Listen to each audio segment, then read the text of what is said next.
The word today is compel, C-O-M-P-E-L-L. It's a motivation word. It's like a fuel word, F-U-E-L. What fuels what we do? Why do we do what we do? That's what this word deals with. The reason I like this word is because this is a counter-cultural word. We live in a culture that says everything is based on choice. Everybody wants a choice. Compel is not a choice word. It is an obligation word.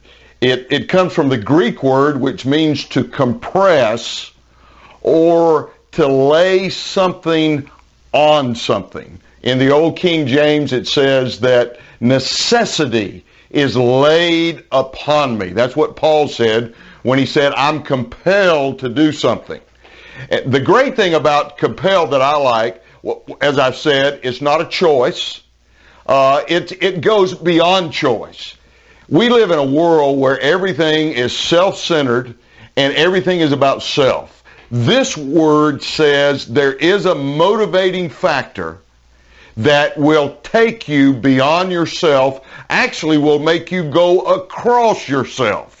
Think if you could be free to do some things that you don't want to do, that you actually are doing something against your own will. Now you see why I say it's counterculture. Most people think, oh, I don't want to do that. But to be able to be free to do something, one, that's not your idea, two, that you can take no credit for. Paul said 1 Corinthians 9, he said, when it comes to preaching the gospel, he said, I have nothing to boast about because I didn't choose to do it. I ended up doing it against my will. I'm compelled to do it. So, this is a word that has no ego in it. None whatsoever. Imagine doing something without self-interest, without self-motivation, without a quid pro quo, that you're doing it so that something will come back to you. Compelled is when something is laid upon you, and you have to do it, even when you don't want to do it. One of the ways you know you're operating out of compel is your own reluctancy. And so therefore, it is such a wonderful, wonderful word that helps us see what really Christian motivation is all about. Compel, actually, when you really get into it, it becomes compelling. Now here's the definition of compelling. It means to be fascinating, gripping, enthralling, irresistible, irrefutable, forceful. So when you are compelled to do something, and that becomes a part of your everyday life, it becomes compelling, it becomes gripping. Compel is such a strong word. Some people say this. It means to force, to make, to drive, to pressure, to bulldoze, to railroad, to put the screws on somebody.